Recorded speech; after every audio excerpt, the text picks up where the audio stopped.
Halo teman-teman, balik lagi di Sabtu Berpikir, episode ke-15 harusnya. Di episode kali ini tuh sebenarnya Sabtu atau minggu ke belakang tuh aku kepikiran satu video. Sebenarnya videonya itu membosankan, video TED Talk gitu. Tapi video TED Talk-nya ini tuh disampaikan. Jadi si speakernya itu mungkin kalian udah sering dengar juga namanya Scott Galloway. Aku pernah review juga bukunya di channel ini. Bukan review sih, kayak ngasih pengalaman aja pas ngebacanya gimana.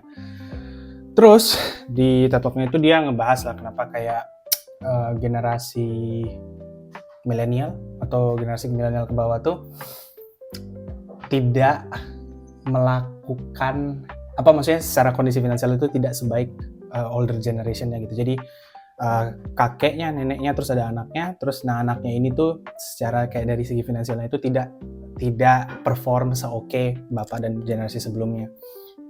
Sebenarnya tuh dia punya argumen atau kayak dia kan profesor ya, jadi dia udah punya tim researchernya mereka sendiri, jadi data-datanya tuh bagus banget pas disampaikan di TED Talk-nya. Terus dia banyak tuh ngebahas itu, tapi dari semua poin-poin yang dia bahas tuh aku tuh paling kayak tertarik ngebahas soal dia sebutnya LVMH strategy.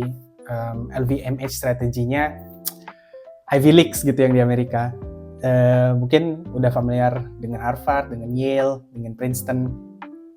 Mereka tuh kalau kata si Scott gitu ya, karena dia praktisi juga, dia profesor juga, dia bilang this Ivy Leagues gitu, aku paraphrasing, itu tuh nerapin strategi namanya LVMH strategy.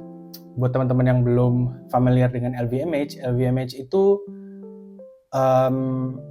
kalau ini harusnya aku cari tahu dulu ya LVMH itu apa. Tapi LVMH itu basically kayak holding company yang ngeran Gucci, pokoknya merek-merek desainer gitu lah, Louis Vuitton gitu-gitu. Nah itu holding company-nya itu si LVMH, jadi dia yang punya basically semuanya. Nanti kalau teman-teman bisa cek di Forbes orang-orang terkaya gitu, billionaires, dia urutan 2 atau 1 si CEO-nya si LVMH ini. Nah LVMH strategy itu basically kan ngelimit supply, ngelimit si stoknya supaya harganya bisa di-pump up. Nah ketika si Scott Galloway pakai analogi si LVMH ini, itu bikin aku kepikiran kayak, oh iya kah? Maksudnya kayak nggak mungkin nggak sih? Nah akhirnya aku mulai kayak nyari-nyari, oh emang si Ivy Leagues ini gimana sih cara dia nge-manage fund-nya? Nah ternyata si Yale ada sendiri gitu, dan paling gede itu Harvard punya fund management. Jadi Harvard tuh kan sebuah institusi, kita tahu ini dia sekolah. Tapi sebenarnya untuk bisa ngejalanin sekolahnya as a business, dia tuh punya company sendiri namanya Harvard Management Company atau HMC. Nah, Harvard Management Company ini dia ngelola dana sekitar 50,7 billion US dollar as of June 30 gitu. Jadi udah lama ternyata company-nya ini. Tujuan si company-nya ini sih sebenarnya untuk nge-funding teachers, terus assistant segala macam. Jadi kayaknya sih uang capitalnya itu datang dari tuition. Jadi dari tuition, kan kita tahu ya tuition Ivy Leagues ini gede-gede banget gitu. Aku nggak tahu ya, bisa mungkin sampai ratusan ribu untuk whole degree.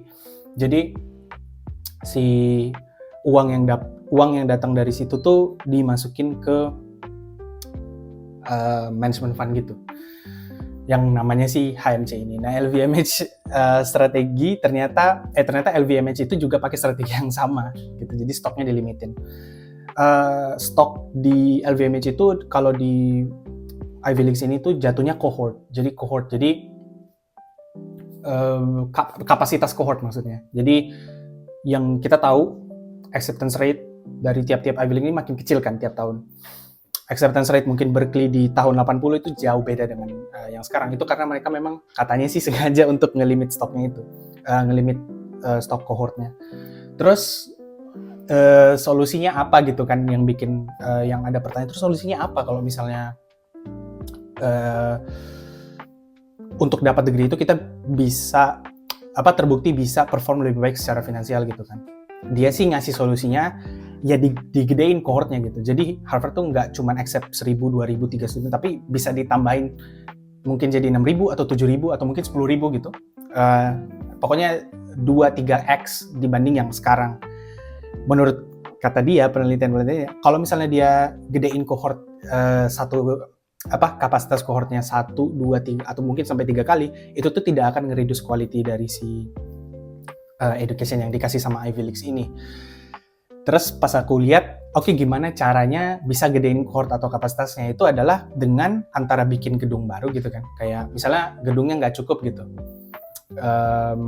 Jadi kayak misalnya ada UI atau misalnya kayak kampus-kampus itu biasanya ada kampus di lokasi A, di lokasi B, di lokasi C. Jadi ada di banyak lokasi itu untuk ningkatin kapasitasnya gitu. Dan ya argumennya dia sih menurutku valid gitu, bahwa university ini punya kualitas yang tinggi banget dan bagus, mungkin bisa ngelebarin ya cohortnya, dinaikin kapasitasnya. Tadi kan udah dikasih tahu bahwa 3 mungkin sampai 4 kali jumlah yang masuk itu tidak akan nge-reduce quality-nya significantly.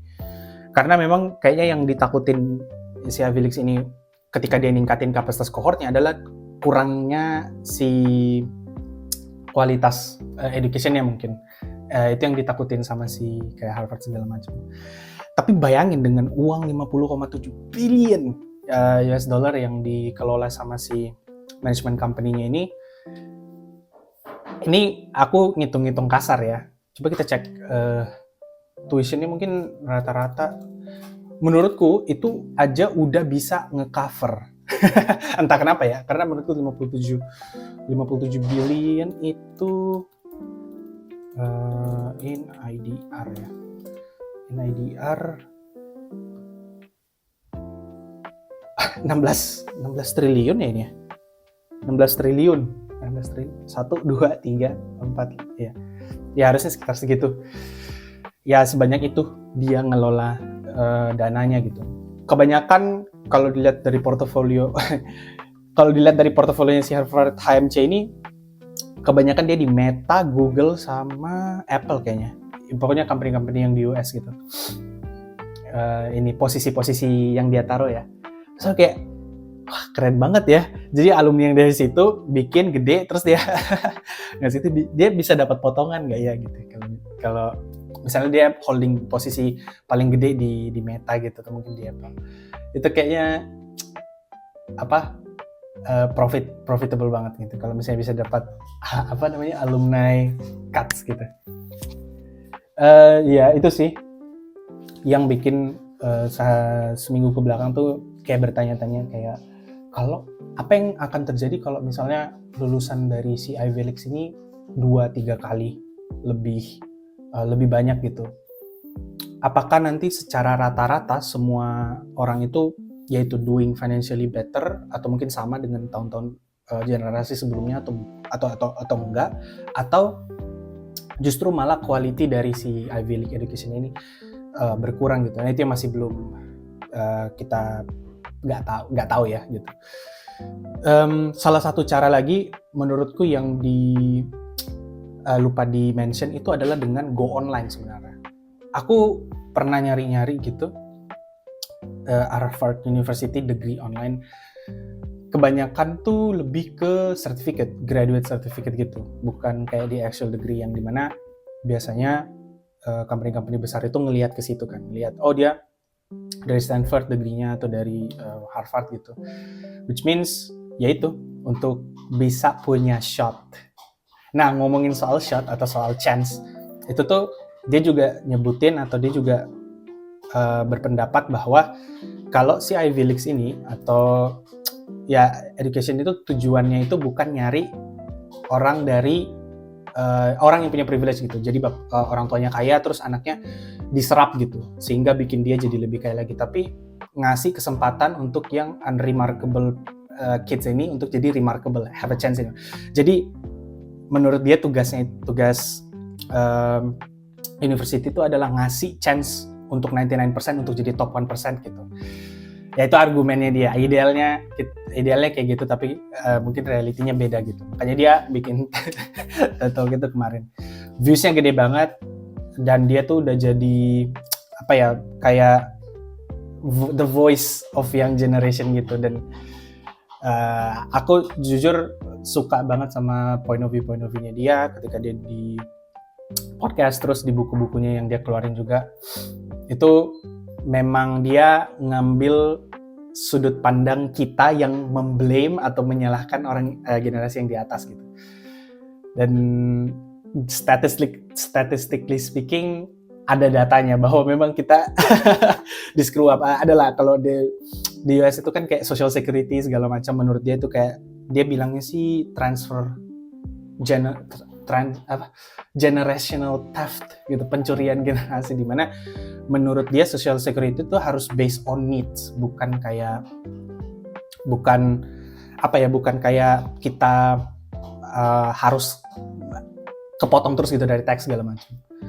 Dan menurut dia ya kebanyakan uang yang kita bayar dari tax itu tidak dipakai untuk kesehatan. I think 80 maybe 90% itu di save, sehingga net kekayaan dari generasi-generasi itu compounds.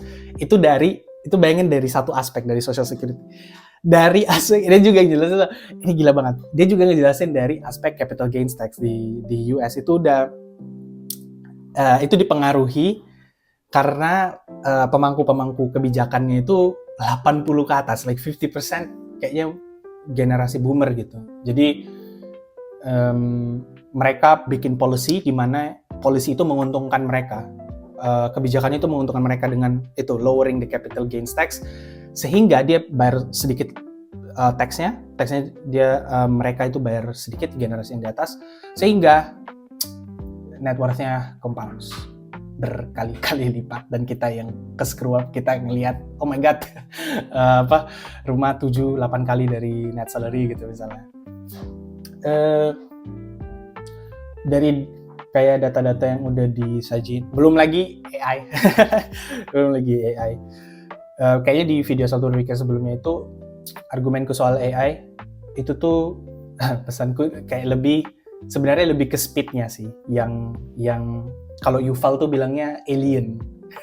Speednya tuh alien, tapi memang law-nya gitu kan, Moore's law. Dia bilang ya tiap berapa tahun gitu kecepatan chip atau microchip itu dia akan bisa ngelakuin kalkulasi 2, 3, 4 kali, jadi eksponensial.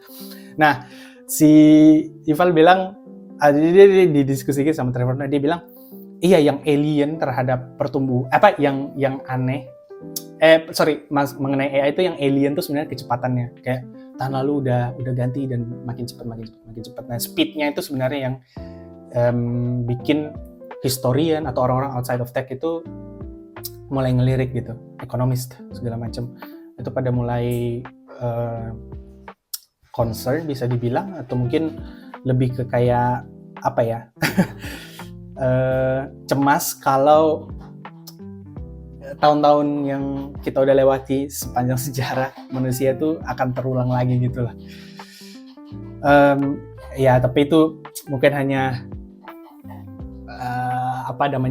bukan fear mongering ya, tapi lebih ke kayak ya ketakutan aja. Kecemasan. Udah sih kayaknya segitu aja yang bikin kepikiran seminggu ke belakang ini. Kebanyakan tuh lebih ke uang, terus mungkin yang kita dengar dari news atau dari berita itu tidak sebagus atau seindah yang kita prediksi ya. Trump menang, terus habis itu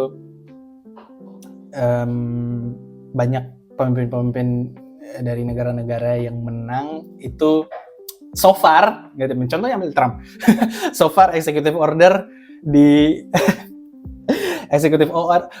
keluar dari WHO segala macam, itu kan apa ya, langkah-langkah yang kayak kita kayaknya udah mau ke doomsday, protokol harus nyala deh.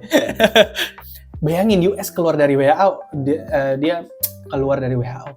Bayangin negara-negara yang butuh bantuan dari US gitu kan, itu gimana nasibnya. Dan kalau misal itu sebenarnya menurutku di dua sisi tuh agak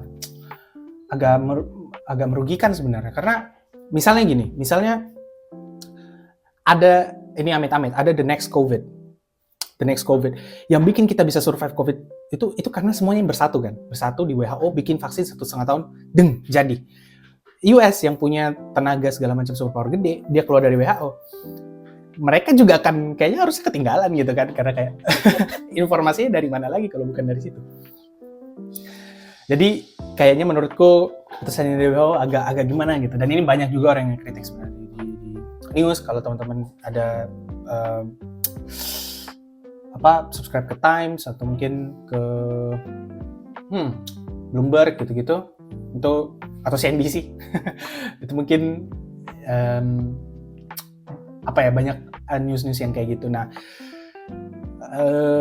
kayak gambaran ke depannya sangat-sangat distopian itu sih, yang bikin orang-orang di sekitarnya yang nge-observe fenomenanya itu jadi cemas atau jadi takut.